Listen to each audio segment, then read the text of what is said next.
और एक और चीज है, 1949 में एक्ट आया, 1950 में संविधान लागू हुआ, तो अभी तक 1949 का एक्ट क्यों चल रहा है? हर दरवाजे जब बंद हो जाते हैं तब आंदोलन का रास्ता खुलता है। आंदोलन आपको हक और आपके अधिकार को दिलाता है। अगर जरूरत पड़ी,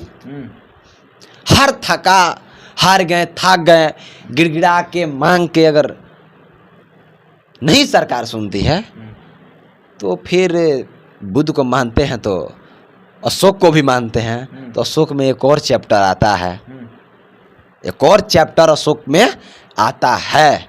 और जो काम शांति से हो सकता है वो अशांति से नहीं हो सकता है। लेकिन हाँ, कभी कभी जरूरतें पड़ जाती है, आत्मरक्षा के लिए भी जरूरतें पड़ जाती हैं। केवल बौद्धों के ये नहीं कि शांति के मार्ग पे है तो इनको किया जाए, घर घर तक जाएंगे, पद यात्रा निकलेगी, मतलब जो भी करना होगा, लेकिन आजाद तो कराएंगे। वो भी हमारे अंदर भरा हुआ है क्योंकि हम उसके वंशज हैं, उनके वंशज हैं, तो उनकी जो दूसरी रास्ता थी उसको भी अपना सकते हैं। आगामी 17 सितंबर को पटना के गांधी मैदान में बहुत भारी तादाद में बहुजन समाज के लोग एकत्रित हो रहे हैं बीटी एक्ट 1949 के विरोध में। बीटी एक्ट क्या है, आखिर बीटी एक्ट का विरोध क्यों हो रहा है, बीटी एक्ट के विरोध में इतने भारी तादाद में लोग पटना के गांधी मैदान में क्यों आंदोलन करेंगे, आखिर विरोध क्यों हो रहा है, क्या कुछ मांग है, जानने का प्रयास करेंगे। डॉक्टर प्रेम मौर्य हमारे साथ जुड़ेंगे, अखिल भारतीय कुशवाहा महासभा के युवा के राष्ट्रीय अध्यक्ष हैं और युवा नेता भी हैं। बातचीत करने का प्रयास करते हैं। स्वागत है प्रेम जी हमारे चैनल पर आपका। बहुत बहुत धन्यवाद। बीटी एक्ट क्या है, मेरा पहला सवाल आपसे।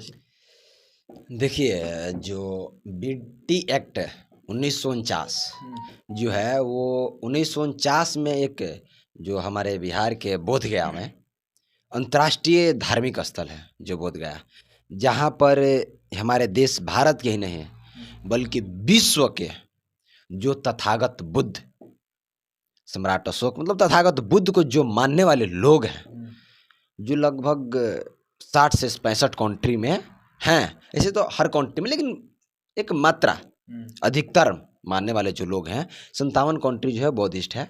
तो जितने भी बुद्ध को मानने वाले लोग हैं उनकी आस्थाएं वहाँ से जुड़ी हुई है, क्योंकि बुद्ध गया में ही तथागत बुद्ध जो है वो सिद्धार्थ से बुद्ध बने थे, तो इसलिए वो एक धार्मिक स्थल और पवित्र स्थल है। हम लोग जो तथागत बुद्ध को मानते हैं उनके लिए महाबोधि मंदिर है और बोधि वृक्ष है, महाबोधि वृक्ष है का जो वहाँ पे उनको ज्ञान मिला था, सबसे बड़ी बात है। तो कोई भी एक धार्मिक स्थल हो उसको चलाने के लिए एक कमेटी की जरूरत पड़ती है। अच्छा। तो 1949 में एक एक्ट लाया गया जिसमें ये पारित हुआ कि उस कमेटी में 4 बौद्धिस्ट रहेंगे और 4 हिंदू रहेंगे।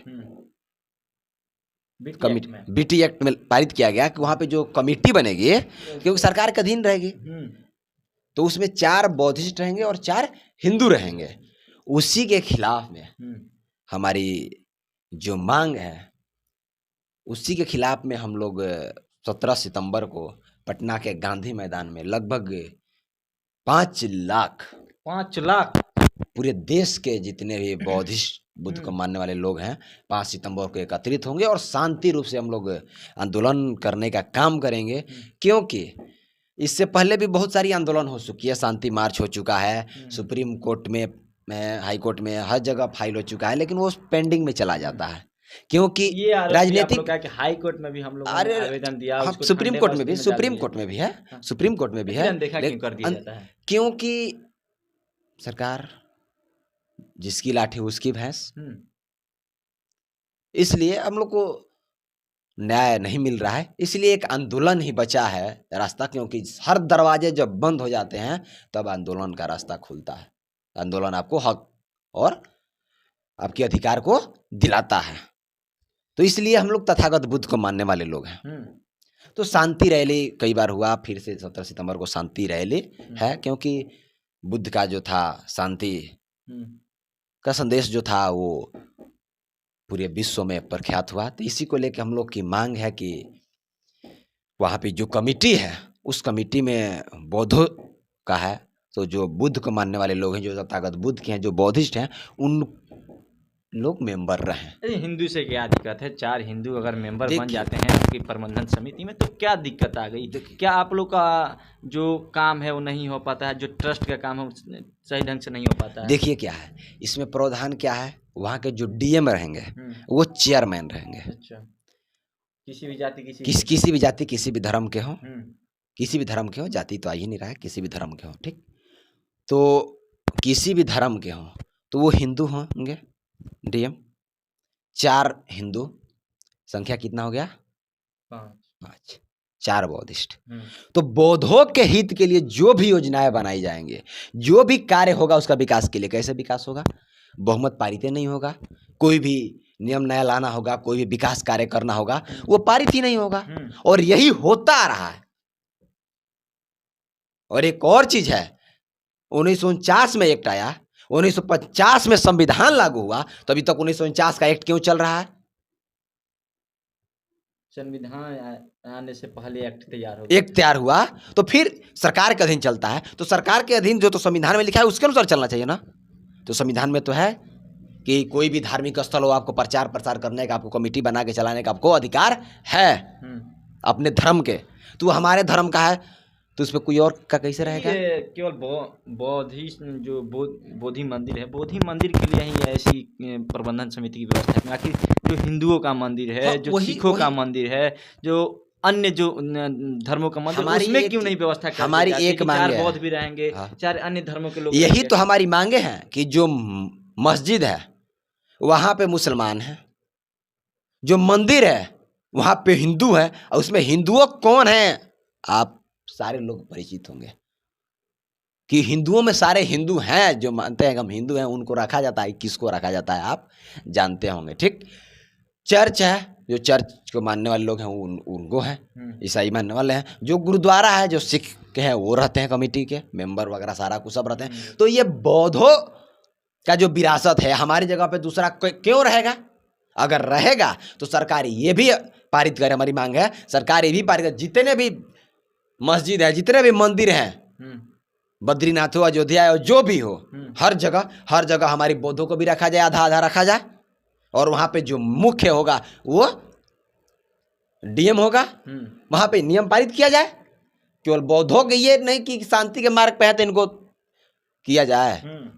तो हमारी मांग है कि सरकार इसको खारिज करे और वो हमें सौंपने का काम करे। आखिर 17 हमारी विरासत है, हमको सौंपने का काम करे,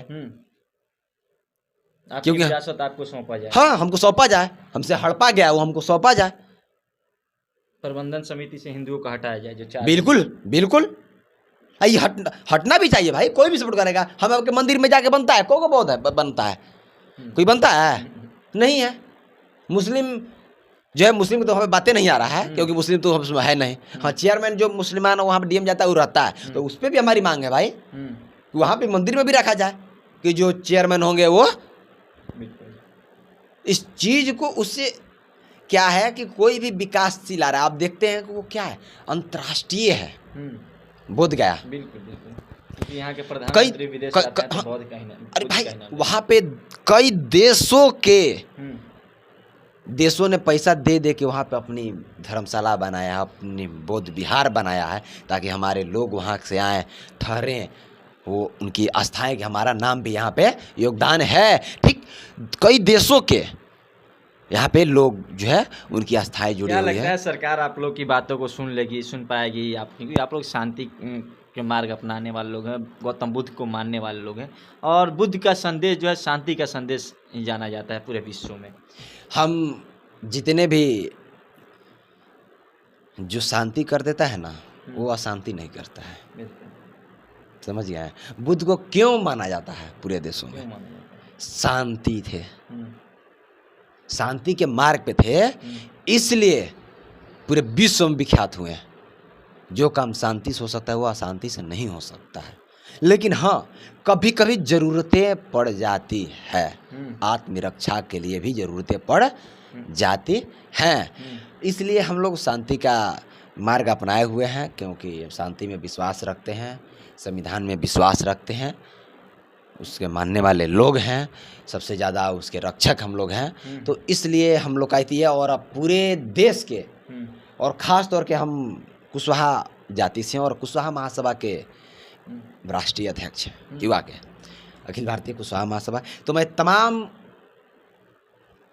जो तथागत बुद्ध को मानने वाले लोग हैं, सम्राट अशोक, चंद्रगुप्त मौर्य, बाबा साहब भीमराव अंबेडकर, समाज के लोग तो सम्राट अशोक के साथ साथ लौकुश के वंशज होने का भी दावा करते हैं। देखिए क्या है कि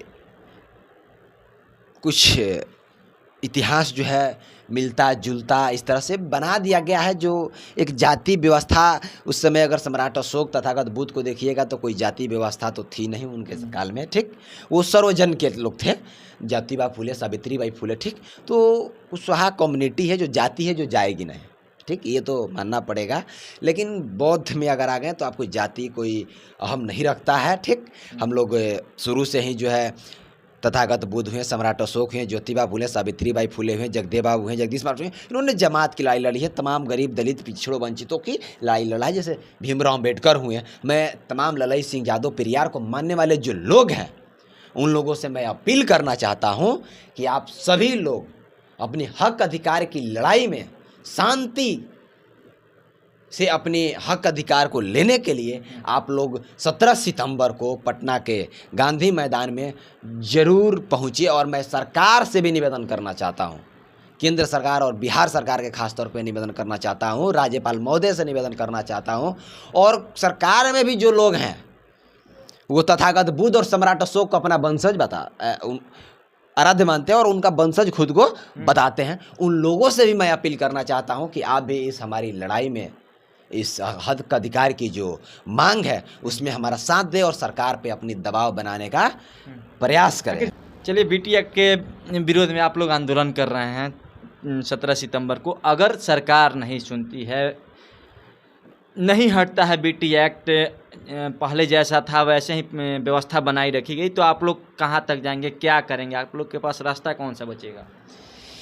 देखिए, ये हमारी अकेले की जो है बातें नहीं हैं, वो सारी कमेटी जो है, ऑल इंडिया बुद्धिस्ट फोरम है और भी कई बौद्धिस्ट संगठन हैं, सब लोगों से राय मशवरा करके और आगे का निर्णय लिया जाएगा। आंदोलन को तेज किया जाएगा, घर घर तक जाएंगे, पद यात्रा निकलेगी, मतलब जो भी करना होगा, लेकिन आज़ाद तो कराएंगे। अगर ज़रूरत पड़ी, हार गए, थक गए, गिड़गिड़ा के मांग के अगर नहीं सरकार सुनती है तो फिर बुद्ध को मानते हैं तो अशोक को भी मानते हैं, तो अशोक में एक और चैप्टर आता है, एक और चैप्टर अशोक में आता है और वो भी हमारे अंदर भरा हुआ है, क्योंकि हम उसके वंशज हैं, उनके वंशज हैं, तो उनकी जो दूसरी रास्ता थी उसको भी अपना सकते हैं। अच्छा, उसको भी अपनाएंगे, हो सकता है। बुद्ध को मानने वाले लोग युद्ध नहीं करते हैं भाई। हम कहाँ युद्ध की बात कर रहे हैं? दूसरा चैप्टर आखिर कौन है? तो हो सकता है कि तथागत बुद्ध के वो चैप्टर फिर से, जो अशोक की जो चैप्टर थी वो शायद अपनाना मांग रहा हो, फिर से दोहराना मांग रहा हो। क्या लगता है, सरकार सुन पाएगी?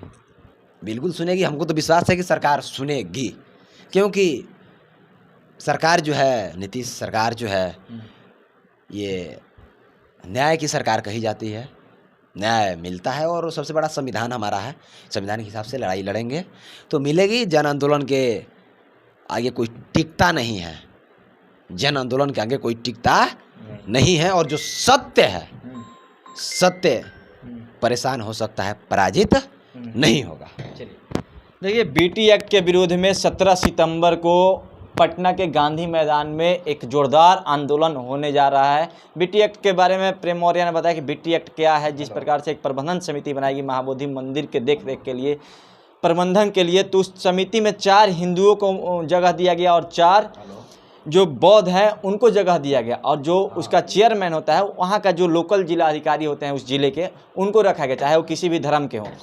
तो इस एक्ट के विरोध में इनका दावा है कि कोई कार्य इनका नहीं हो पाता है, कोई प्रबंधन और कोई जो विकास का कार्य है महाबोधि मंदिर का, वो संभव नहीं हो पाता है। इन तमाम मुद्दों को लेकर, अपनी मांगों को लेकर ये लोग गांधी मैदान में आगामी 17 सितंबर को जुट रहे हैं। लाखों की तादाद में, इनका दावा है कि हम लोग लाखों की तादाद में वहाँ जुटेंगे। 5 लाख की संख्या बता रहे हैं कि पूरे देश के कोने कोने से 5 लाख लोग आएंगे और अपना जो बीटी एक्ट है इसको हटवा कर सरकार से हटवाने का काम करेंगे, शांतिपूर्ण ढंग से काम करेंगे, संवैधानिक ढंग से काम करेंगे। बाकी इनकी बातों को आपने पूरा सुना, क्या प्रतिक्रिया रहेगी बीटी एक्ट को लेकर, आप क्या सोच रखते हैं? अपनी प्रतिक्रिया कमेंट बॉक्स में आकर जरूर लिखें। मेरा नाम नीतीश है, आप जनता हाल देख रहे हैं। बहुत बहुत धन्यवाद।